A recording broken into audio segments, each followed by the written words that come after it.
get down to business, I want to bring Rob Cunningham in as my go-to guy for geopolitical insight. Rob, thank you for carving out some time in this busy day, man. Appreciate it. Oh, it's a pleasure to see you, brother, and thank you for having me on. A lot to talk about, but I have a theory. I think Trump is looking to maybe even replace the UN or something with this Board of Peace. I think he knows the CCP's infiltrated that entire organization, that it's committing unrestricted warfare against the U.S. And I think this is part of a series of actions, Venezuela, Ukraine, etc. What say you? What do you think about all this that's going on? Yeah, I'm 100% in alignment with you, Todd. I believe that, this is an oil and water exercise. Mm-hmm. And certain things and entities and structures are ideologically opposite. No matter how hard you shake oil and water, a monarchy can't blend with a republic. Mm-hmm. An NGO can't become part of a constitutional governance structure. Yeah. And entities that are funded by counterfeit money can't operate on sound money, because with sound money comes accountability. Yes. And with an infinite printing press becomes make up the rules as you go. And so if we want to stay on first principles and stay completely aligned with what I believe President Trump is doing, which is, a whole of the Western Hemisphere or the Americas alignment from a unification standpoint, from a security standpoint, from a peace standpoint, from a live and let live. Well, first you got to get rid of all the cancer cells. Yeah. You got to get rid of the election laundering and the drug cartels and the human trafficking and the open borders and the invasion of culture and institutions and the Queen's monarchy that the Supreme Court is deciding on today. Who's got more power, the Federal Reserve or the President of the United States? Mm-hmm. And you can't get more bottom line. Do we have a republic, or is this thing we think is a republic underneath the boot of the Queen's money machine? That's at the end of the day. That's what we're trying to have to. He's parsing the wheat and the chaff right now.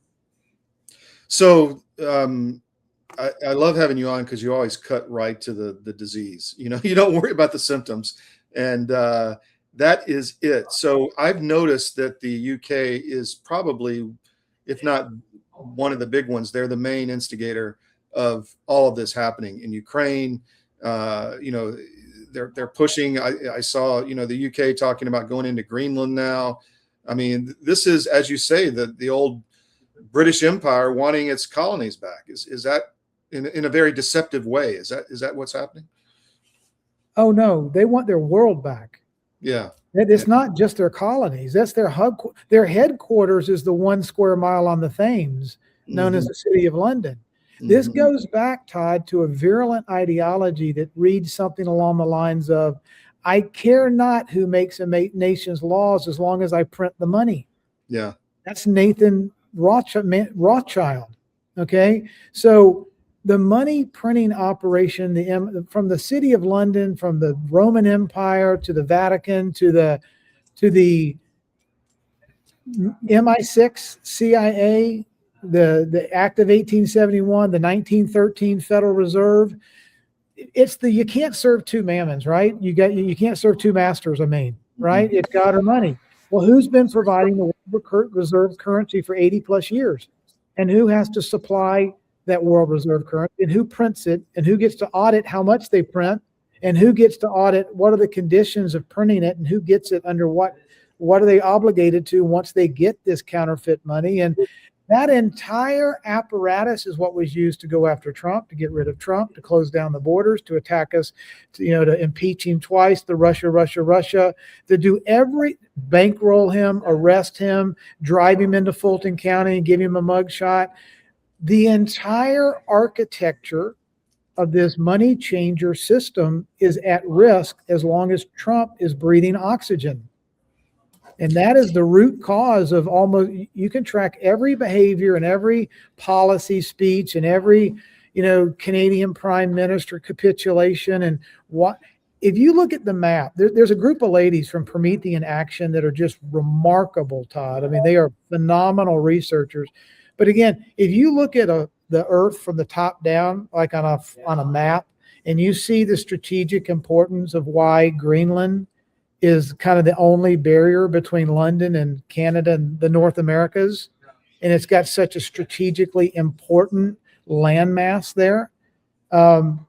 You'll begin to understand, okay, if President Trump wants to defend and protect and make the Americas as a hemisphere our backyard and keep our backyard clean, he's got to have Greenland to do it. Well, the Europeans obviously are upset about that. Maybe they shouldn't have been blindsided, because he said this many times, but they had like nothing on the island. They're trying to move forces and economics in there now, but they don't like it. So how do you see this playing out? I mean, what does your crystal ball tell you? Well, you've seen he's put a tariff on them, right? And I calculated what those tariffs might mean. It's like $68 billion, with the 10% tariffs for 3 or 4 months, and then 25% tariffs if they don't come up with a deal on Greenland by the end of this year. You look at those 8 countries that are involved with those tariffs, and on a nominal level, it's around $68 billion, or it shaves almost 1 point off the GDP of those 8 countries. So, I think Trump has all the cards. I think Greenland wants to be able to negotiate for itself. That and the others that have colonized Greenland don't want to let them have a voice, which kind of proves they're captured. And they want freedom and they want a voice, and the other side is saying you can't have a voice. Sit down and shut up. You're ours. And so Trump is bringing exposure to that reality. How many people even knew there was a relationship between Denmark and Greenland 4 weeks ago? Well, and I read something. There's an interesting caveat to all this, is that Trump has really gone out of his way to try to help a lot of the native tribes in the U.S., and there's a huge native population in Greenland. And I didn't realize really up until recently the nefarious stuff they had been doing to those tribes, like taking their children and bringing them to Denmark and to raise them in white families, trying to, whatever you want to call it, Denmark, the citizens of Greenland. Wash their heritage away. Yeah, exactly. So I found that really interesting. And I think that may be one card Trump could play in all of this. But once we deal with Greenland, well, it's going to be dealt with at Davos. So what do you think? Trump has said this morning it's going to be an interesting time at Davos. So how do you think he's going to talk tomorrow? What's he going to say? Well, I think the implication of him being there with a kind of cadre of just unbelievable, accomplished leaders. You don't get more powerful people than Scott Bessent, who knows how the machinery works. This is a guy that worked, to help bring down the sterling pound. He worked with Soros Management. He understands hedge funds and finances on levels you and I will never know. Okay. Yeah. But he understands the mechanics and the wiring diagram and how this thing works and how to unwind it. He's got his chief negotiator who's helped put together these 8 peace deals, and President Trump. And he's basically delivering their surrender papers. This is the way it's going to work. I mean, we don't need the Federal Reserve anymore. You can have it back. It's going to be going away. We're going to have sound money. We're going to have a treasury-based economy. We're going to have a constitutional republic. We're going to have clean elections. We're not going to have your interference. And these are the terms and the conditions, So without coming out that boldly and shocking everybody that hears it, and again, the media wouldn't report it honestly if he spoke it honestly. Yeah. So, but the net effect is, who has jurisdiction? Who has authority? And I like to explain this, Todd, to people we're going through a great awakening, and there's 2 fundamental things that the public needs to understand. The identical twins that come from the same womb of the city of London is big law and big money. Okay, the central banking system claims infinite ability to produce debt, which is an infinite claim on our future labor, right? The more debt we're in, now we're encumbered. So you get a house, you get a car, you get debt. Now you have to work, you've got to pay it back. And so it's a form of debt slavery by infinitely being able to print encumbrances into the future, right? It's essentially stealing your labor. It's Right. stealing your labor. And then they inflate it and they debase it and they make you run faster and harder. And then they can divide the family up because now they need two taxpayers, instead of one. And you can outsource the kid to the school and the daycare. And you can put the grandparents who have a lot of wisdom and understanding and value for the family. You can park them in a farm somewhere in a nursing home. And you get to divide, you get to conquer, and you get to enslave with debt-based money, that's simply not honest. Yes. Okay. And so big law claims jurisdiction over planet Earth. They can print infinite fiat rules and statutes and codes in order to claim authority over everything. And they steal your liberty in the now. Big banking steals your labor in the future, and big law steals your liberty in the now because they claim infinite jurisdiction. And so if we're going to have a sovereign republic, we have to have honest money and honest law. That means sound money backed by gold and common law. We have to get rid of this monarchy DNA that's operating in the city of London and now in the District of Columbia, or has been for far too long. So, and unless and until we evacuate, the British monarchy version of big law and big money, we're never going to fix our problems. Fascinating analysis. So do you think there's going to be action on the voting system? To me, that's the cornerstone that has to change. Look, Todd, there's 1,000% action because number one, when you get rid of 20 or 25 million illegals and you get the dead voters off the roll and the double voters off the roll and the no photo ID voters off the roll and the Dominion making Maduro out of the game and the computer software out of the game, and you go back to, we have everything that we need right now today except the willpower to do this honestly. The only reason this is not, if people understood how sophisticated paper was, Todd, what you could put gold filament or silver filament in a dollar bill and it would be the actual, if silver keeps going up what it's doing and gold keeps going up and you put some filament, in a dollar bill, that dollar's worth a damn dollar. It becomes sound in and of itself, but the trackability and the traceability of an envelope or a label or a dollar bill or a vote certificate that proves that this is an authentic vote that was issued and printed on authentic paper based on the code in the paper, that doesn't require you to be on the internet, doesn't require you to have infiltration, doesn't require you to even have a Dominion voting system or software.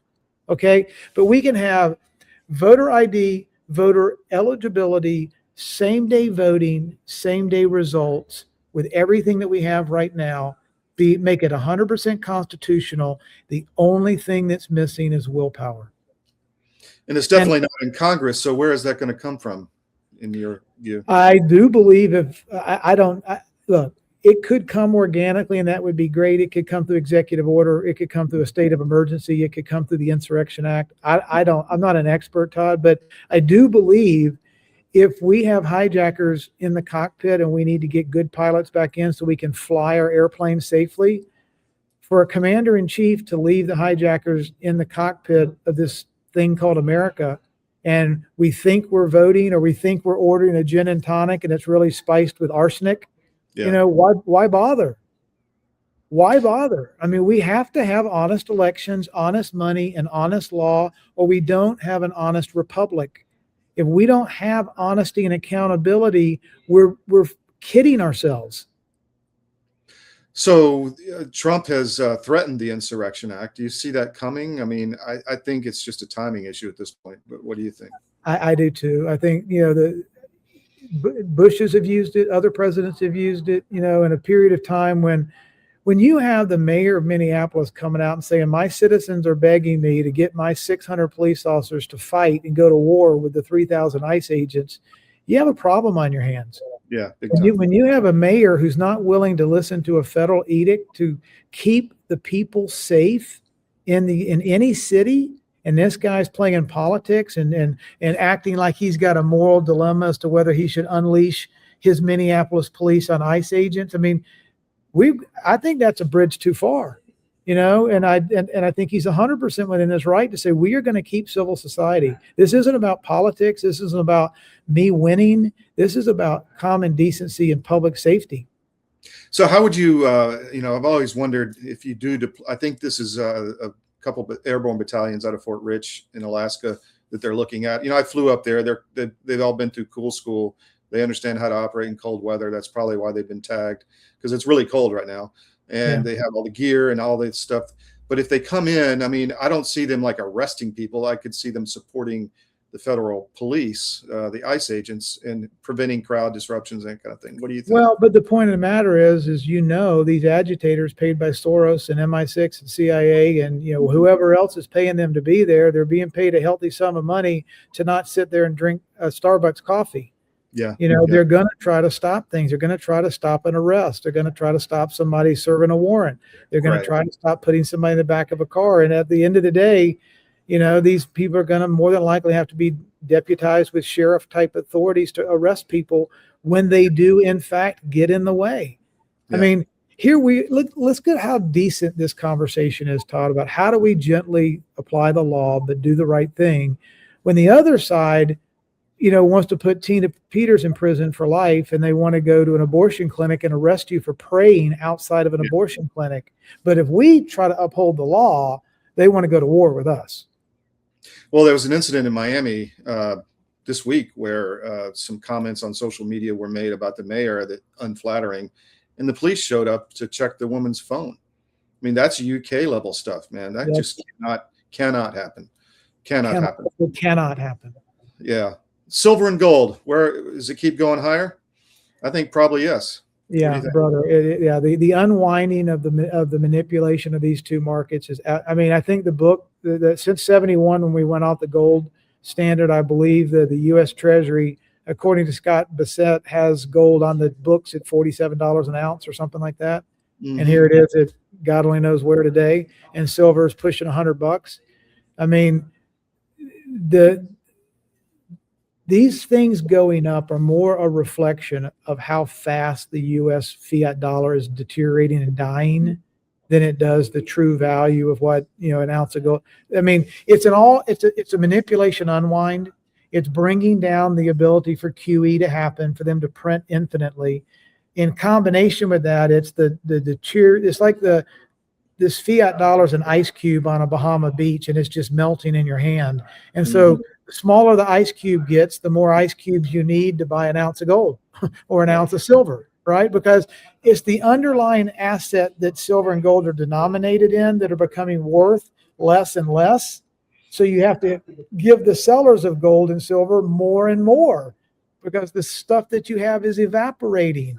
Right. It's more about us getting ready to have a sound treasury dollar issued by the United States Treasury, which is an asset, instead of us continuing to play with counterfeit funny money, a Federal Reserve debt note issued by a Federal Reserve that is neither federal nor has any reserves. How would this devalue work, and what would that? I mean, just so our audience is, as you said, gold is on the U.S. balance sheet at a very low, unrealistic, not a market price. So if you revalue the gold, obviously that improves the U.S. balance sheet. But what else does it do in the markets or in our financial, health? Well, the nice thing about gold is it's sovereign. It's not owned by a corporation. It's not owned by a government. It's valued the world over. Everyone in the world can recognize the value of the gold. So it's utilized as collateral, which then brings trust back into our currency. Yes. And every nation in the world has to have honest money. And the only way you have honest money is with transparency and collateral. Yeah. You have to know what's your GDP, how much money do you have in circulation, how much collateral do you have behind your money in circulation, are you overprinting, are you over hypothecating, are you overspending, and if you're out over your skis, then you don't have honest money, and I don't want to give you gold-backed dollars for fiat debt, okay? Yeah. So if we're going to level the playing field, it's got to be hands up, inspectable transparency for all. So we all believe that money manipulation and currency exchange isn't happening. Currency exchange games aren't happening. You don't sign a trade deal, and then the next day, China doubles its currency in circulation. Its currency becomes worth half of what you think you were negotiating on that trade deal.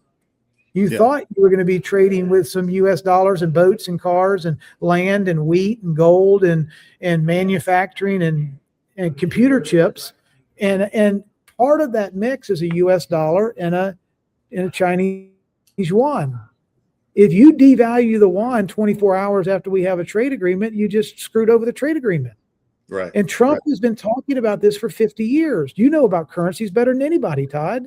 I mean, the only way you prevent currency manipulation is with honest money. Your government doesn't care about you. That's why you need a medical emergency kit. It contains life-saving medications like ivermectin, Z-Pak, and antibiotics. Stock them before they block them. A warm welcome here at the National Press Club. Welcome to the journalists, welcome to the Embraer team, and welcome to the other guests that we have here. Going to announce, and as some of you guessed it right when they came in, the first E2 order by an American operator. And that operator is Avello. We believe this is really a strategic shift to unlock profitability for the customer. I'm very pleased that we have Andrew Levy here as the CEO of Avello, and I'm very pleased to give the stage to share a little bit more about what Avello is going to do with the E2 195. Thank you very much. Couldn't be more excited to be here as part of this historic announcement. We have such a great cultural fit as companies, so we're very, very excited to be Embraer's newest customer. We launched our airline in April of 21, and our target is focusing on small secondary airports of large metro areas. We've carried over 8 million customers since we started on 63,000 flights. And we've done all these things with 1,200 of the greatest crew members I could ever imagine having, and many of them are here with me today. This is the right airplane for us. It's going to open up opportunities for us that no other aircraft can serve. The best thing about the airplane, of course, is you will not find a middle seat on this airplane. It doesn't exist. We won't have any to offer. It's going to be the best cabin in the United States, and we're so excited about that. This is going to elevate our experience to the highest level, and we think our customers are absolutely going to love the airplane.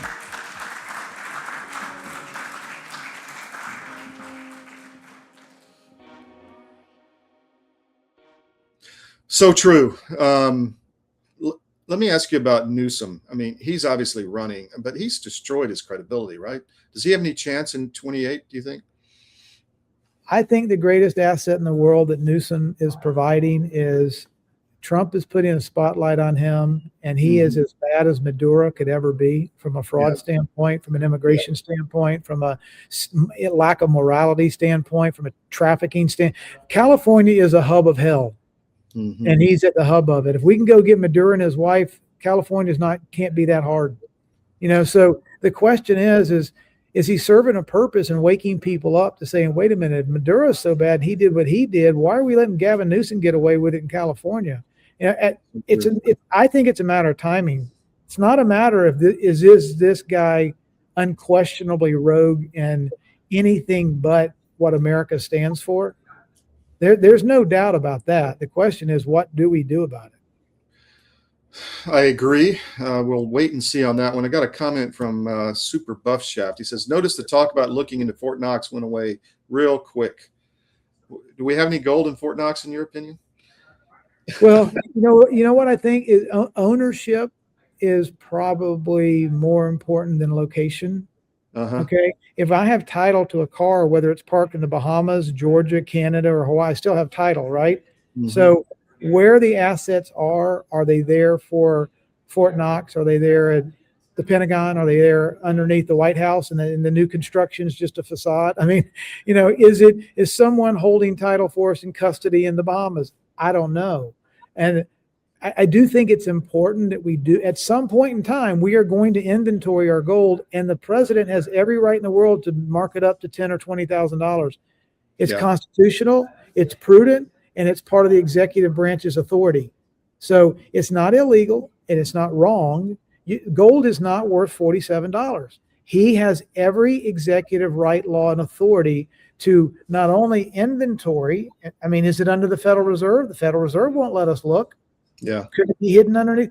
Are they really renovating that Federal Reserve, Todd, for a brand new, cool next, 50-year reign of the Federal Reserve? Or might that become the crypto headquarters of the world? Interesting. Might that become the new crypto skiff with AI and intelligence and Space Force and helping to monitor the the soundness of money and the interoperability and the transparency and the atomic settlement and the atomic compliance. But a lot of people don't understand, Todd, when it comes to distributed ledger technology and blockchain and the Clarity Act, we talk about atomic settlement, which means 3 to 5 seconds, I can send money from you to me, right? But you can't have atomic settlement unless you have atomic compliance. And you can't have atomic compliance unless your laws are on the books, they're transparent, they can be readable. You can make sure that Todd's in compliance, I'm in compliance, you're you, I'm me, I have the assets, you're receiving the assets. And the laws that are in play in America and the other 195 nations are also in alignment. They're correct. Or you don't get the green light. You don't get the 3 to 5 second transfer of value, title, ownership, and custody unless you have atomic compliance in order for atomic settlement to happen. So this whole entire system, Todd, is what's known as trustlessness. I'm not going to trust you. I'm not going to take your word for it. Trust me, bro. I'm good for the money. I didn't double hypothecate it. I didn't overprint my currency. We're in alignment. We're all good. Just send me the money. Trust me. That type of vagary or fog or lack of clarity cannot happen with atomic settlement and atomic compliance. That's why all the trade agreements are going back to bilateral, not through the wholesale collective of the United Nations or the wholesale collective of NATO. We're doing bilateral because bilateral is necessary for mutual consent to take place. Mutual consent's the highest form of law. So if I'm going to do a deal with China, it's going to be between me and China. If I'm going to do it with Germany, it's going to be between me and Germany. It's not going to go through Brussels and then to Germany. It's going to be between me and Germany. That's where mutual consent can happen. And that's where atomic compliance can always 24/7, 365 through Space Force validate compliance and then issue the atomic settlement, right? But we can't validate what we can't see. And we're either going to validate it or take somebody's word for it. And taking somebody's word for it since 1913 in the Federal Reserve has gotten us to where we are right now. We took their word for it, you know, and here we are today. Tell me about the Clarity Act. What is that? Clarity Act will be the first body of law on the books in the United States ever who claims to want to be the crypto capital of the world. We don't have any laws on the books. We have the 33 and the 40 Exchange Acts. We have laws that talk about ownership and trading and wash trades and order books and manipulation of markets and insider trade. All these rules, right, apply to a world built by the Federal Reserve. We don't have a body. The House passed the Clarity Act in the summer of 2025. The Senate version got delayed with the shutdown of the government and all that sort of stuff. And so the Senate version of the Clarity Act is called the Market Structure Act. It's led by David Sachs and Patrick Witt, who are working directly with the president to get legislation in the Senate. So the Market Structure Act blends with the Clarity Act in the House. And once the markup is done and they're blended, there'll be a final vote. It'll be called the Clarity Act. In the House, it'll go to President Trump's desk for signature. Then we will have law. Todd, money moves not on hype, not on speculation, not on, my charming good looks doing a theory about a podcast about what, Ripple's going to do and XRP is going to do. Institutional money moves on law. When the law is on the books and a chief legal officer can sign off on it and a board can approve it and it can be defensible and it can work and money can move, money will move from the fiat broken rails and the systems of correspondent banking with all of its fees and fraud, and it will move on to a faster, cheaper, better, more safe and secure system. But it's not going to do it until there's laws passed. And we don't have a law yet. We don't have a body of law for crypto. Not a day goes by that I don't get an email from Truth Social, because we have about 12 accounts on the network there, actually over 7 million followers there, which is amazing. Wow. So follow us on Truth across a couple accounts. But every day I get an email that they're doing something else with crypto at Truth. I mean, that's turning into quite the machine that they're building. It's fascinating to watch, actually. Well, Do you know? well, Todd, here's the beautiful thing. Crypto just means software. Okay, cryptography means software.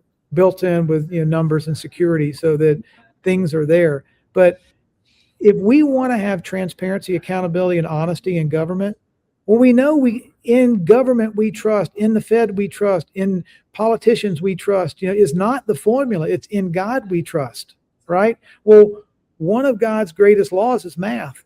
If you can't inspect the math, if you can't run the calculations, if you don't have computers that can do a trillion calculations a second and determine whether Todd's Todd and Rob's Rob, and you have the assets and I have the assets and the laws are in compliance and the stable coin is legitimate and it's not a scam. It's a real digital asset. It's got collateral. It's a green light or it's a red light.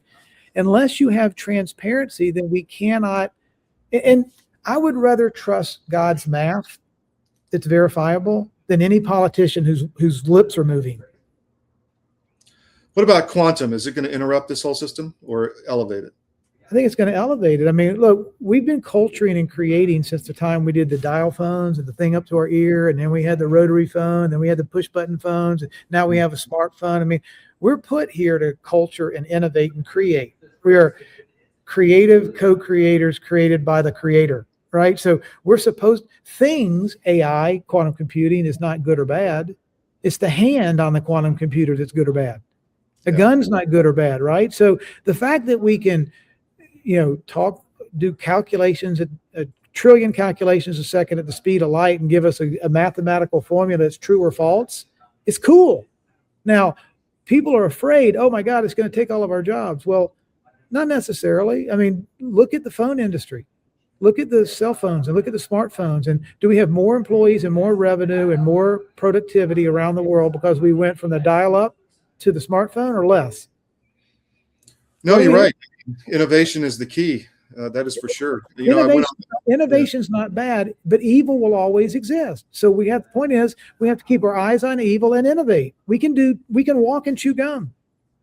Well, I went out with Hegseth out to LA and on the Doomsday plane, which caused a big stir. But what I saw in the factories there and meeting with the executives at Divergent and Castilian and Rocket Lab. I mean, these are American companies. Rocket Lab was started in Venezuela, but it's an American subsidiary.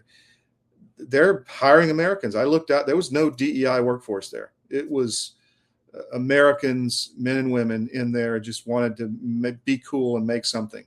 I found that fascinating. And it was really, I came away very optimistic as to what's going on and that this administration actually really gets it as far as what they're implementing. To your point, Todd, I heard Scott Bessent in an interview clip just yesterday talking about what's your message going to be at Davos, and his message is going to be the single greatest risk to peace the world over is lack of growth. Yeah. If we don't grow, if we don't get out of the way, if we don't innovate and let things move forward so people can have a chance at the dream of life and liberty and freedom and wealth accumulation, if we don't have growth, we don't have a middle class. And the number one thing that's going to create disturbances and world wars and lack of peace around the world is lack of growth. That is the message. And people and babies. Well, you only can grow. Yeah. I mean, you're going to grow with people. There's no doubt about it. I mean, here's the thing. I just asked people this one time. What if 4 million accountants and CPAs and bean counters went away? Would that be more helpful for our old folks that are rotting in nursing homes, or could they find more creative things to do instead of count beans for the king all day long? Is there going to be a creative purpose found to do something other than sit in a cubicle for 8 hours a day for 35 years counting beans? Maybe if a computer can do that, what kind of creative unlock does that make for 4 million people? They might not like it at first. They might be pissed off about it. Okay. But if 4 million people don't have to sit around and count beans or do HR policy or work on godforsaken industries underneath the ground, like in a coal mine somewhere and getting black lung disease, and a machine can do it, is that a good thing or a bad thing? Does it give a person the ability to live a more safe life and find another more creative function? Because we are infinite. The creativity cloud is ever expanding. So if creativity is expanding, opportunity to be creative in that expansion is going to happen. I guess it depends, to take a line from Bill Clinton, what the meaning of is. I mean, if are you a slave or are you free? I mean, that's the real question in that environment. If you are free to create, and otherwise you're not just, a worker on a vaccine passport. I mean, We must be free. It's got to be a bottom-up world that we live in, where we're self-sovereigns instead of slaves on a slave ship and ordered and slotted into different industries and told what to do by our betters. We have to be sovereign. We have to know what that even means, Todd. Yeah. Rob, where can people follow you, and what else do you want to get out? Anything? Cool Show, at Cool Show on X. I spend a lot of time there. Next February 19th, we have a movie out called Money Disrupted. It's got the big star is G. Edward Griffin, the author of the book The Creature from Jekyll Island, and I'm blessed and honored to have a pretty big role in that movie with him and Robert Kiyosaki and Lynette Zhang and the founders of a lot of big companies, metals experts, monetary experts, smart people. But it'll go live February 19th, and it'll be available on the website and on Amazon. So fruitionfilms.com. The name of the movie is Money Disrupted. I think it's important because people need to understand what money is, how it's supposed to be a servant to us and not enslave us. Yes. And if we don't understand our relationship with money, then we can't be free. Yeah. If we don't understand that money is really, that what they call money is actually debt, and we think we're eating health food, we're eating junk food, we're not going to be healthy. Okay. Money is money, and it's an asset. What they've been telling us our whole life is money has been debt, and it's been a chain. And we acted like it was money, but it was actually a poisonous snake.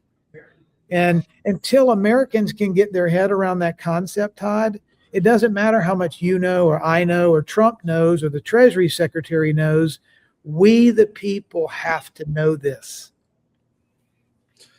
Fantastic. Rob, we'll have you back, and let us know when you got some more. Obviously, you're in the movie, so you know what it's about, but maybe you get a trailer or something, send it to us. I'll do that. Thanks, my friend. Take care. Thank you.